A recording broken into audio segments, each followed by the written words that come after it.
And Brandon, let's move on into our next topic. And it's going to be one game we didn't mention in our takeaways, mainly because we're going to talk about it here with the big news coming out of Florida State today that Deondre Francois is out the rest of the 2017 season.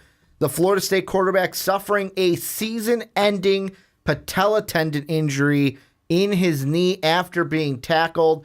Jimbo Fisher confirmed, and this is from CBS Sports, confirmed Monday that citing a 4 to 7 month recovery from surgery to repair the damage. So he's looking for a early spring or a spring return at the best. And really what this means, Brandon, is that now James Blackman, the true freshman, has been dubbed the starter for Florida State in their next game. And I want to ask you this. Where do they go? How do they improve with Blackman, the true freshman, at the helm?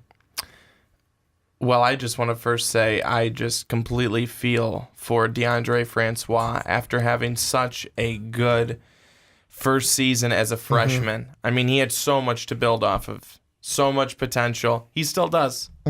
He still does have so much potential.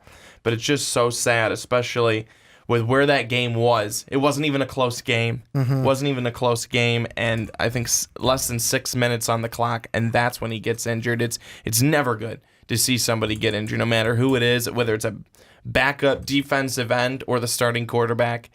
It is never good to see somebody get injured, but especially in the way that he got injured where he's now out for the season. And that's like Ronnie Harrison, who was the Alabama safety that made the sack. He went to Twitter and he said, and I quote, praying for at, and then Deondre Francois' Twitter handle, hit was not intentional. I hope you have a speedy recovery, brah. Hashtag bigger than a game. Hashtag respect 100. And then a black fist with 2 exclamation emoticons. So even Ronnie Harrison even putting out there that it wasn't intentional. It wasn't like he was going for the knee to try to injure Francois. But this was supposed to be the next coming season, the next step for Deondre Francois, and we even had Florida State in our championship game. I'm going to ask you this. With how much faith do you have in a true freshman in Blackman taking over for Florida State? Because usually when these injuries happen, we usually speculate on who the starter could be. Jimbo Fisher's come out and said, okay, when we play Louisiana Monroe next Saturday, the true freshman is starting. Yeah, it's very cloudy right now. It's very cloudy right now because, as I've seen previously, earlier in the offseason when looking at Florida State, is that Blackman is a guy, a 3-star recruit, guy with immense upside, but someone who they believe will be there in a couple of years. And he's kind of being asked to be there now. All right, we got to take you. Got to take you now because right now we got J.J. Cosentino, who's not been doing it for us, who didn't have a great spring. This guy, good spring. And everything pointed to they really like what they see with him. But they did not think they have to use him for a while. So now he's being called upon to be the starter. What I think is that we're going to see what this Florida State running game has to bring to the table. I'm not saying that they're going to be completely a running football team because you have a lot of good pieces at the on offense at the wide receiver position, but you now turn this team over to a young guy who also did not expect that he was going to be starting, but he looks like a guy. And I was watching the game with a couple of friends, and we looked at each other and we're like, if that's the starter, I hope he doesn't get hit because he looks like he's very breakable. Yeah. I mean, he's a small guy, and there's nothing to him. There's like nothing to him. I think he could blow him over.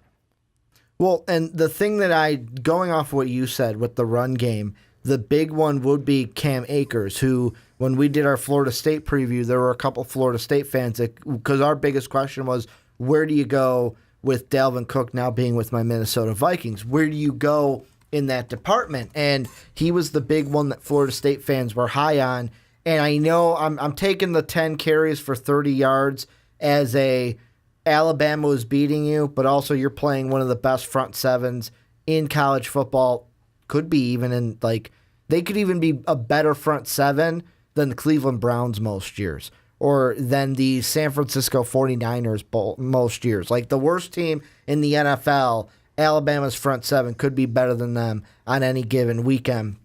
That's the point I'm trying to make. You went up against a formidable, more than formidable defense, so we'll see what he can do in the next game against Louisiana Monroe. But you are right. This is a true freshman that, like you said, they were expecting, like, hey, you know what? Deondre Francois is going to be here this year. He's going to be here next year before he goes to the draft. We'll give you 2 years. By junior year, you'll be the starter. Well, everything now is fast-tracked, and because of this injury, I know that if you're an opponent of Florida State, you're thinking exactly what you said, exactly what Ronnie Harrison said. You know what?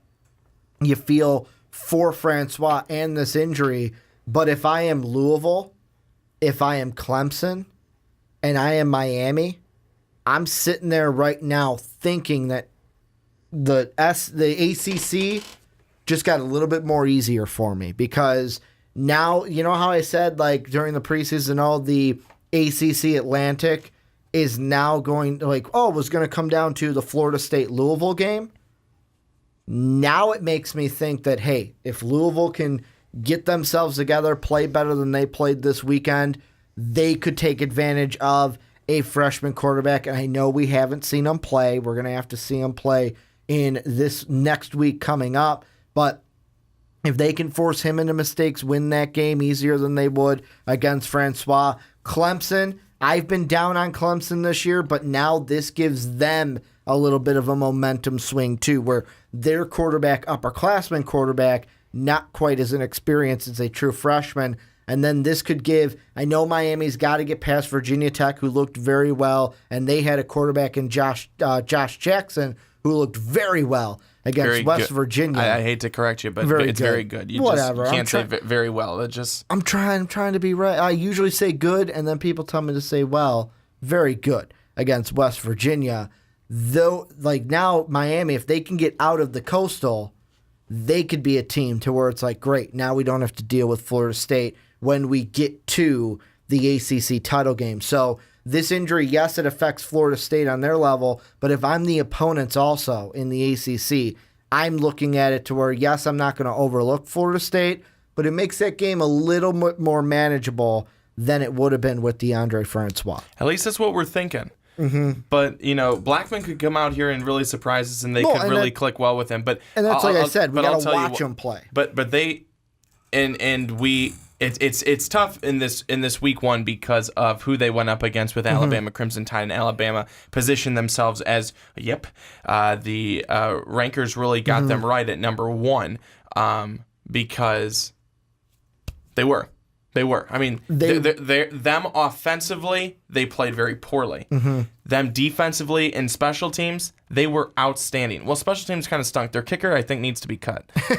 But they were really, really good defensively. As I talked with Sean Anderson in the group text that we have, that is how Alabama wins games. I mean, let's not try and sugarcoat it. That's how they win games, is their defense.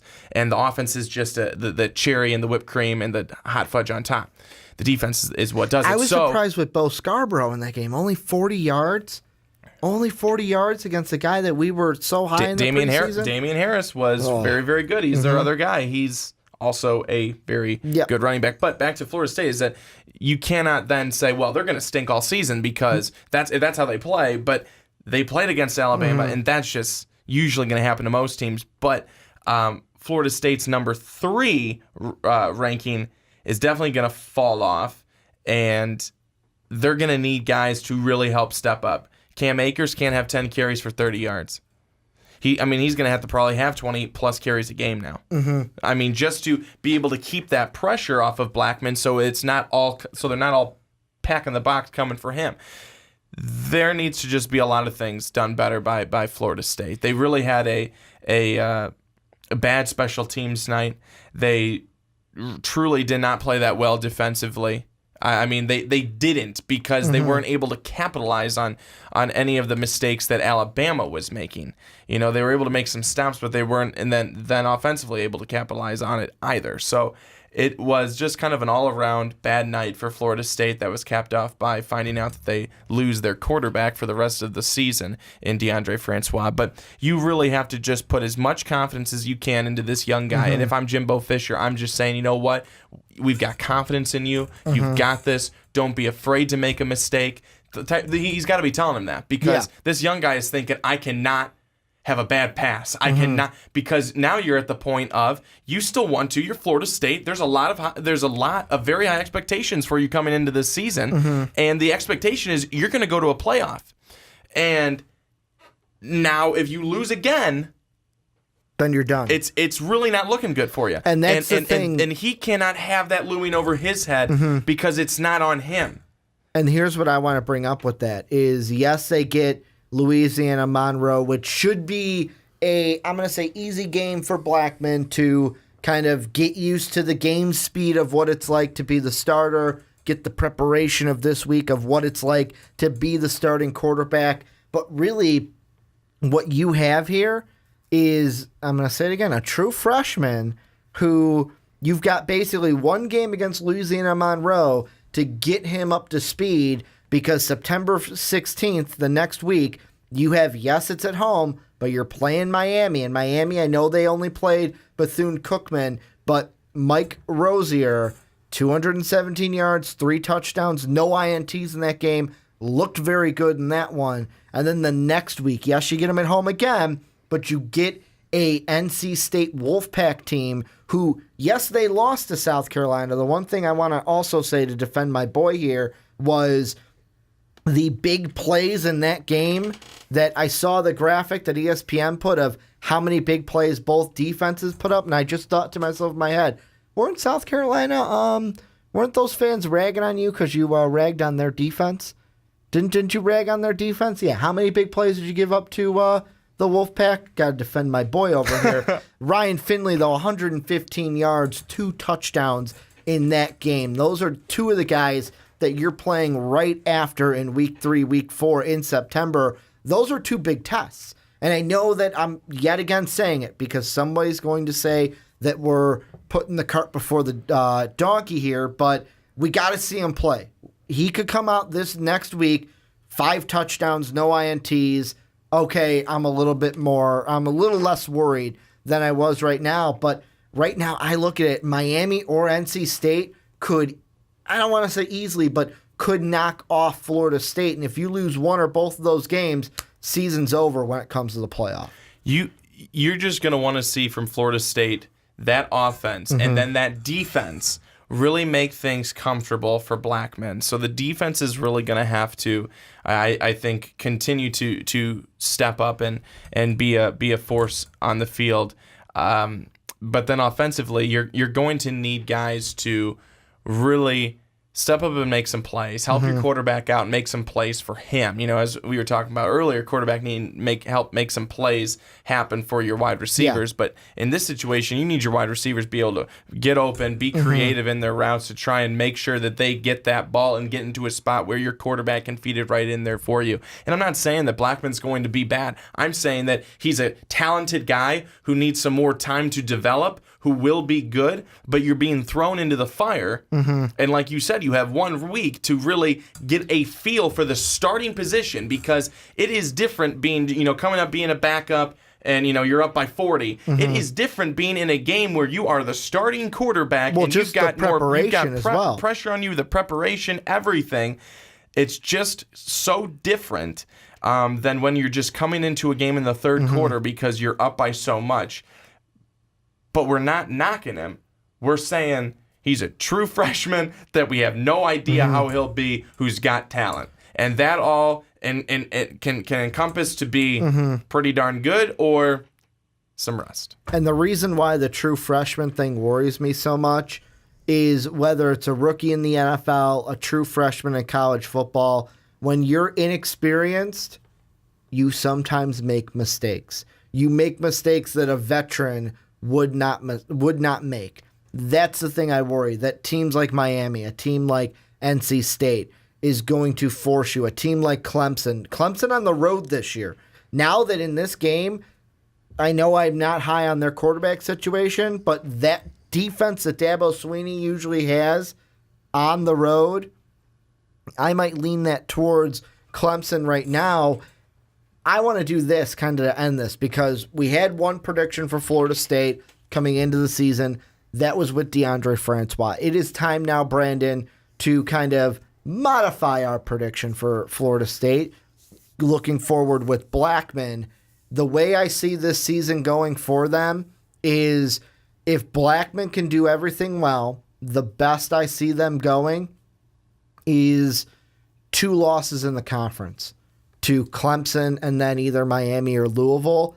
At the absolute worst, you could be a 4 or 5 loss team overall with losses to Miami, NC State, Louisville, Clemson. Those are the ones that get me. Florida, I'm leaving it as a win right now only because I am more confident in your true freshman than I am in either of the quarterbacks I saw Florida trot out there against Michigan. What about you? What's your kind of prediction 2.0 now that Deondre Francois is no longer playing this season? My prediction 2.0 is that they will not be in the playoff. And that's not to say that they end up being a bad team. That's just to say that they lose a game or two. I could realistically see them ending up being, a 10-3 team. And 10-3 most likely isn't going to get you there. We've seen crazier things happen, but 10-3 I just don't think is going to get you there. But I do think that we're going to see Jimbo Fisher be able to develop James Blackman into a good quarterback. And one of the reasons is because per Jimbo Fisher, Blackman has the ability to digest information, eagerness to learn, a huddle presence, throwing ability, and mobility as a positive for him. So those types of things will really add up to something good. But now that Deondre Francois is no longer going to be their quarterback this season because of the injury, I have to take Florida State out of my playoff prediction, having them in there just because it's going to be hard after already having one loss to look at this schedule when you have Miami, when you have Louisville, when you have Clemson, and then Florida to end the season, and not look at that and go, they lose 2 of those games. I mean, just with this how the situation is, I could be proven wrong, but that's my 2.0 for you. Like I said, 4 games: Miami, NC State, Louisville, Clemson. At worst, you're losing all 4. At the best, you're only losing 2. So that's the way I look at it for this season. Also, Tennessee fans that are still listening to the podcast, I mentioned how you guys were down by 14. Now it's 28-21 with 8:49. Just so you guys can kind of see what I'm going through a little bit. I trash talk your team, and then they come back a little bit. We'll see how it goes. By the That's what happens with you. By the end of the podcast, we'll see what the result is while they're watching it after the fact and get to see it after it all plays out. But Florida State fans, let us know what you guys think down below in the comment section. What do you think of your team? How high are you on Blackman as your quarterback and now having the true freshman? Does it worry you at all for this season and your Florida State Seminoles? Let us know what you guys think down below in the comment section.